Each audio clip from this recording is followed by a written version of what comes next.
Welcome to hostel वाला podcast. आज हम लोगों के सामने जो गेस्ट आए हैं उनको कोई इंट्रोडक्शन के मोहताज नहीं है। हॉस्टल लाइन में जब भी हम लोग पटना में खासकर जब चर्चा करते हैं, ऐसे तो पूरे बिहार वाइज हैं, लेकिन जब हम लोग पटना में चर्चा करते हैं तो इनका नाम सबसे फर्स्ट में आता है। और वो है हमारे भैया जो माई हॉस्टल के नाम से चलाते हैं, और इनका जो है पूरे पटना में 50+ ब्रांचेज है। और आज हम लोग कुछ इनसे सीखना चाहेंगे, कुछ क्वेश्चन ऐसा करना चाहेंगे जो हम लोगों को एक्सपीरियंस करने में दिक्कत होता है, काम करने में दिक्कत होता है, जो इनका एक्सपीरियंस हम लोगों को काम आएगा। तो कृष्णा भैया, आपसे एक जो पहला जो क्वेश्चन है वो आपका ये इस लाइन में कैसे आ गए? जो आपको अब कुछ दिन पहले तो स्टूडेंट रहे होंगे, तो स्टूडेंट से स्टूडेंट को रखने का जो जर्नी रहा वो कैसा रहा? ये जर्नी स्टूडेंट लाइफ से तो था ही, लेकिन मेरी माँ का तमन्ना था कुमारी कन्या को पिलाने का।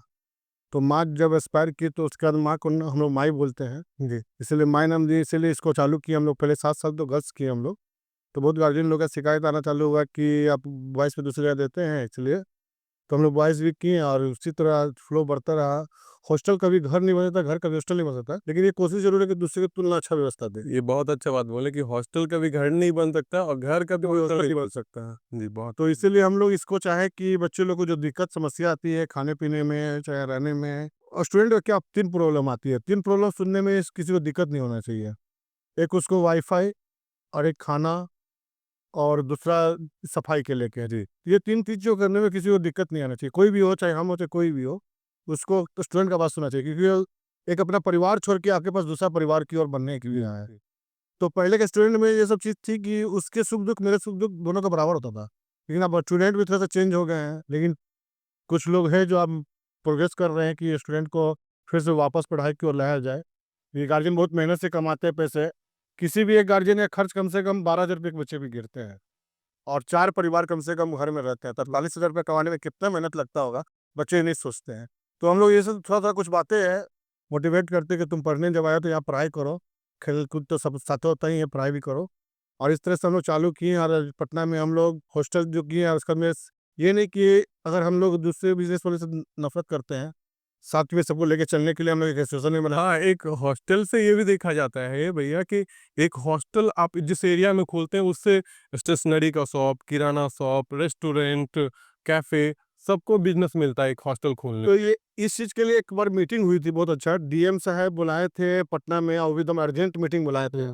और उस मीटिंग में हॉस्टल वाले लोग जब पहुँचे तो हम लोग का पीटी ठोका गया कि मीटिंग हुआ उस एकदम शॉर्ट नोटिस में हम लोग 100 आदमी पहुँचे। उसके बाद में चेंज भी जगह हुआ तो भी हम लोग 100 आदमी वहाँ पहुँचे।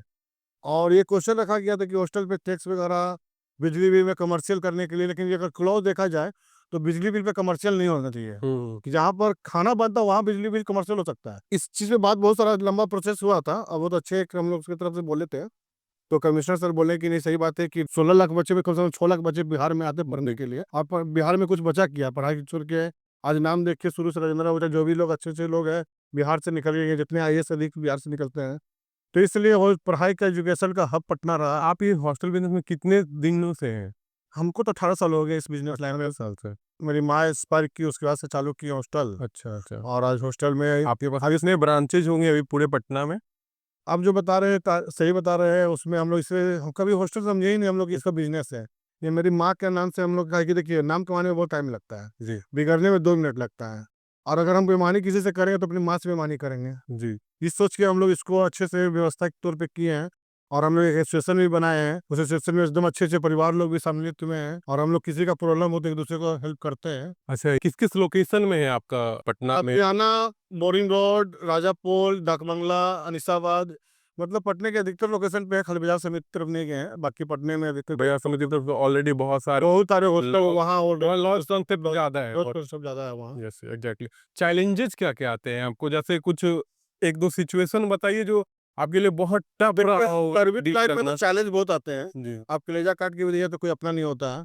और स्टूडेंट देखिए, हॉस्टल लाइन में आप सोचिएगा कि सब लोग गर्जी समझते हैं जो भी हम लोग को, हॉस्टल वाले को। और स्टूडेंट से सुनिए, उसके फादर से सुनिए, कोचिंग वाला से सुनिए, और आस-पड़ोस से सुनिए, थाना से सुनिए, खाली सुनने वाला काम रहता बोलना नहीं चाहिए लैंड ओनर से। है। वही तो बता रहे हैं ना कि सबसे मकान मालिक से सुनिए, और स्टूडेंट से सुनिए, उसके फादर से सुनिए, कितना कुछ भी कीजिएगा लेकिन वो लोग नहीं समझते हैं।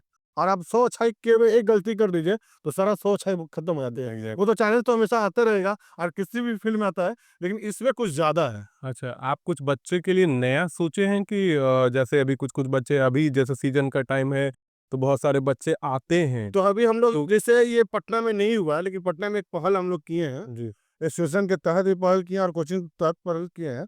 अब कोटा में एक चीज़ नया चीज़ चालू किया गया है, जो नगर निगम अलाउ कर रहे हैं बच्चों को लिए सर्विस प्रोवाइड करने के लिए। मतलब जो बच्चे आते हैं बाहर से, एक तो गर्मी के टाइम है, आते हैं उसको सही जगह मार्गदर्शन नहीं मिल पाता है, नहीं रास्ता मिल पाता, टेम्पू वाले से लेकर हर एक लोग कन्विंस करते हैं, कोचिंग वाले कन्विंस किए, कोई हॉस्टल वाले कन्विंस किए, तो मतलब डिस्टर्बेंस बहुत ज़्यादा होता है। तो नगर निगम कमिश्नर से मेरी कल अपॉइंटमेंट हुई थी और उससे हम लोग दरखास्त एक बना के दिए हैं कि वो स्टूडेंट वेलफेयर सोसाइटी के तहत 5 जगह हम लोग को दिया जाए, जहाँ पर स्टूडेंट्स काउंटर हम लोग करेंगे। जो स्टूडेंट और उसके गार्डियन आए, पहले आए तो उनको पानी-वानी पिलाएँ, नाश्ता का प्रोवाइड करें। और आपको जो भी हॉस्टल लेना है, आप किसी का हॉस्टल, ये नहीं कि माई लीजिए आप। किसी का भी हॉस्टल लीजिए, किसी का भी कोई भी कोचिंग में जाइए, एक बार आप पहले सलाह ले लीजिए। ये नहीं कि आपको 24 आवर्स 365 दिन हम लोग साथ रहेंगे। आपको किसी तरह का प्रॉब्लम होगा, मेडिकल फैसिलिटी से लेकर हर एक चीज़ का प्रोवाइड करेंगे और हर एक हॉस्टल वाले को माइंड करके हम लोग का एसोसिएशन भी बना है, तो सब हॉस्टल वाले एक-दूसरे से बात करते हैं और एक-दूसरे को हेल्प करते हैं। मतलब कहना चाह रहे हैं कि बहुत सारे स्टूडेंट आते हैं मिसगाइड हो जाते हैं। मिसगाइड हो जाते हैं। जैसे पहले होता था कि कहीं गए नया शहर में जो टूरिस्ट प्लेस है, हाँ। वहाँ गए तो फिर रिक्शा वाला पकड़ लिए, इस होटल में चलिए, इस होटल में चलिए। जस्ट लाइक अभी वो सिचुएशन है पटना का भी पटना कि का हॉस्टल स्टूडेंट आते हैं कि वहाँ पर लोग डाइवर्ट कर देते हैं, जो हो सकता है कि वो गलत जगह भी हो सकता है। तो हम 2 चीज़ इसके लिए चेंजिंग किए हैं। एक तो सरकार से हम स्टेशन पे बात किए हैं जी, और जो-जो जगह पे जहाँ पे भीड़ लगती है, उस जगह पे सरकार की तरफ से माँग रहे हैं हम लोग कि जगह एक दिया जाए, जहाँ पर स्टूडेंट को बिठाया जाए, उसके गार्जियन को बिठाया जाए, पानी पिलाया जाए, सही मार्गदर्शन दिया जाए कि आप जो कोचिंग में करवाना है एडमिशन, जो हॉस्टल में करवाना है, आप जाके रेट लीजिए, उसका हम लोग से बोलिए, हम लोग एक सही रेट आपको नहीं एक्स्ट्रा देना पड़ेगा और सही चीज़ करवाएँगे। उसका तो आपको ये नहीं कि 365 दिन रखवाली भी करेंगे आपका। किसी तरह का हॉस्टल में प्रॉब्लम हो, चाहे रोड में प्रॉब्लम हो, पहले अपना गलती नहीं करना है। उसके बाद हम लोग और एक रिक्शा बना रहे हैं हम लोग, जो स्टूडेंट को बहुत ज़्यादा चैलेंज भी होते हैं, कुछ कोचिंग के बाहर भी जगह नहीं मिल पाते हैं। तो एक रिक्शा में हम लोग 5 सीट दिए हैं, पंखा लगाए हैं और पानी जार रखे हैं जी। कि बच्चे को बात करते हुए उस बच्चे को अधिकतर चीज़ तो मोबाइल के माध्यम से दिखा दिया जाता है कि ये हॉस्टल, ये कोचिंग में ये फैसिलिटी दिया जा रहा है। आपको कौन-सा चूज़ करना है वो आप देख लीजिए और उस मतलब माध्यम से उसका पहुँचाने का भी काम करते हैं हम लोग। अच्छा सर, ये बोलना चाह रहे हैं कि आप इतने दिन से हॉस्टल चला रहे हैं, तो कुछ-कुछ मेरे जो व्यूअर हैं वो हैं जो हॉस्टल वाले ही हैं। हुँ। उनके लिए कुछ बताइए कि उनका बिज़नेस स्मूथली चले, थोड़ा-सा। बिज़नेस वही तो बता रहे हैं कि स्मूथली देखिए, आप अगर ज़्यादा खर्च कुछ अंतर नहीं पड़ता है। तो बच्चे को तो बताइए कि 3 प्रॉब्लम को सॉल्व कीजिए आप उसको। खाने में भी आपको कोई कॉस्टिंग में नहीं बचता है। जी, ये अगर आप थोड़ा-सा क्वालिटी कम कीजिए तो कुछ बचत हो गया। इससे भी कोई बचत नहीं होते हैं। फर्स्ट प्रायोरिटी खाने का खाने का क्वालिटी सबसे पहले बस स्टूडेंट को क्या कि वो आपके पास छोड़ के आ रहे हैं, घर-द्वार सब छोड़ के आ रहे हैं।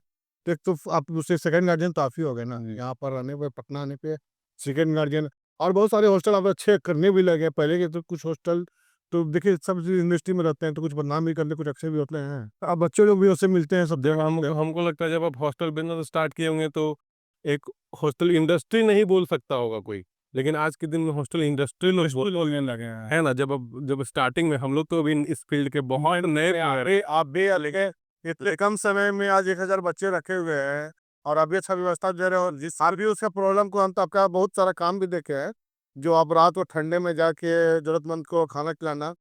गरीब कभी नहीं बोलने किसी को बोलना है, हम लोग एक चीज सीखना होगा कि हम लोग किसी को गरीब बोलते हैं, चाहे कि अपाहिज बोलते हैं, विकलांग और जरूरतमंद, ये 2 वर्ड उसको बोले कि उसको भी खराब नहीं लगे। जी।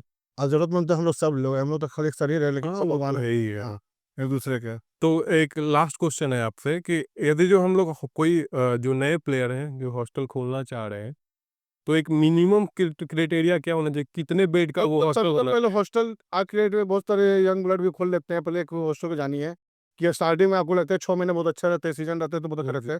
तो आप संघर्ष करना सीखिए। 6 महीना 9 महीना संघर्ष कीजिए या 3 महीना थोड़ा-सा चैलेंज आता है। उस चैलेंज में नर्वस मत होइए, सबसे पहले नर्वस मत होइए। अगर एक बार खराब हुआ तो दोबारा अच्छा तो ज़रूर होगा। इसलिए 3 महीने जो चैलेंज आता है ना कि उसमें ऑफ सीजन में स्टूडेंट जाने लगते हैं, तो वो लोग नर्वस होके तुरंत हॉस्टल छोड़ने लगते हैं। तो उसपे थोड़ा-सा कंट्रोल कीजिए, अपने आप को थोड़ा-सा बर्दाश्त कीजिए, अपने सहन शक्ति को लाइए और उसको कंटिन्यू रखिए। कोई नया बिज़नेस फिर खोलने जाइएगा तो आपको सही नहीं होगा ना। ऑफ सीजन कब से कब होता है आपका? नवंबर के बाद से मार्च तक तो मानिए कि ऑफ सीजन ही मानते हैं इसको। इसको 9 महीना चलता है, सीजन रहता है।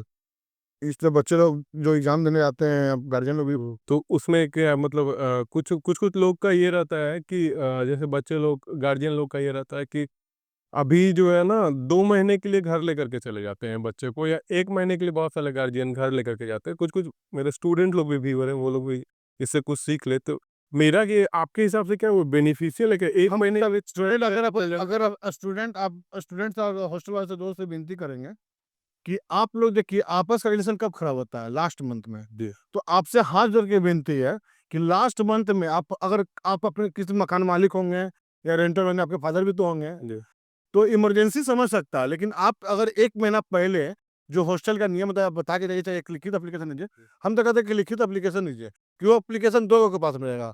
आप मुँह से बोलते हैं, आप कोई भी स्टाफ मेंबर चेंज होते हैं तो बोल दो। बहुत दिक्कत आते हैं। उनको बोल दिए थे कि हाँ, वो लोग बोल देते हैं। तो आपके पास आज के डेट में तो व्हाट्सएप भी आ गया। आप अरे घर भी नहीं है, आप घर से व्हाट्सएप कर लीजिए। आपके पास भी चैट रहेगा, उनके पास भी रहेगा। तो आप व्हाट्सएप के माध्यम से इन्फॉर्मेशन भी दे सकते हैं कि सर हम अगले महीने हॉस्टल खाली कर रहे हैं। इससे क्या होगा कि आपको भी नुकसान नहीं होगा, हमको भी नुकसान नहीं होगा। देखिए हम सारे स्टू दूसरे को दिखा सकते हैं, उस चीज़ जी। को लगा सकते हैं। सारे स्टूडेंट को ये बोलना चाह रहे हैं कि सबसे ये बहुत ज़रूरी है, बहुत प्रॉब्लम होता है। स्टूडेंट ऐसा थोड़ी ना कि दोबारा नहीं आएँगे हॉस्टल में, या मेरे हॉस्टल में हो या लाख हॉस्टल में। आप 9 महीना बहुत अच्छा रह के जा रहे हैं और लास्ट महीने में आप हॉस्टल वाले से बहस करते हैं, आपको भी खराब लगता है और हॉस्टल मालिक को भी खराब लगता है। तो क्यों रिलेशन खराब करना?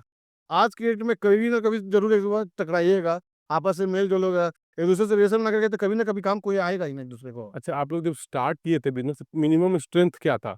देखिए उस समय स्टूडेंट तो अच्छे थे और हमको आप विश्वास नहीं कीजिए कि उस समय के स्टूडेंट में नहीं, नहीं, मेरा क्वेश्चन ये है कि कितने लोग से स्टार्ट किया? जैसे होता है ना कि हाँ, तो 50 हम पे तो बात मेरे अपने मकान में जो मेरी माँ एक्सपायर की, तो हम लोग बोले इसको क्या किया जाए? भाभी पढ़ के आई थी, नहीं, नहीं, तो हम लोग बोले कि हो गर्ल्स हॉस्टल ही कर लिया जाए।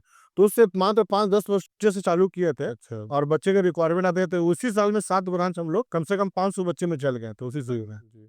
देखिए मिनिमम जो 5 स्टूडेंट से स्टार्ट अपने से करके खाना बनाना, अपने से बर्तन धो के बच्चे को पिलाना, फिर इतने टाइम बच्चे आ गए नाम सुन के और उसके बाद हम लोग करना चालू किए, अपने से मेहनत किए हैं। देखिए और हम तो कहते हैं कि ये कहीं भी आप किसी बिज़नेस लाइन में किसी चीज़ में चल जाइए, घमंड अपने अंदर में कभी मत लाइए। जी। डाउन टू अर्थ होके काम कीजिए और स्टाफ भी काम करता है तो आप भी तो काम कर सकते हैं। इसलिए ये हम लोग स्टार्टिंग से देखे हैं भैया में कि हर तरीके का कोई भी एक तो इनिशिएटिव लेकर के हॉस्टल ओनर एसोसिएशन बनाए, जो आज तक कोई नहीं कर पाया था। कोरोना काल उसमें के समय में कोई कोरोना के काल बारे में बुलाते नहीं। कोरोना काल में एक दूसरे से मिलते नहीं थे, उस समय मीटिंग अरेंज करके अपने स्ट्रगल करके एक एसोसिएशन बनाए। आज के दिन में ऐसा होता है कि किसी भी हॉस्टल वाले को कोई प्रॉब्लम होता है, तो हम लोग एक परिवार की ग्रुप तरह में डालते हैं और एज ए फैमिली मेंबर सब लोग दौड़ करके चले जाते हैं और हेल्प करते हैं। वो उसमें बहुत बड़ा कंट्रीब्यूशन कृष्णा भैया का, बहुत सारे लोग का है, लेकिन कृष्णा भैया का जो फर्स्ट कंट्रीब्यूशन जो इनिशिएटिव लिए वो इन्हीं के द्वारा लिया गया।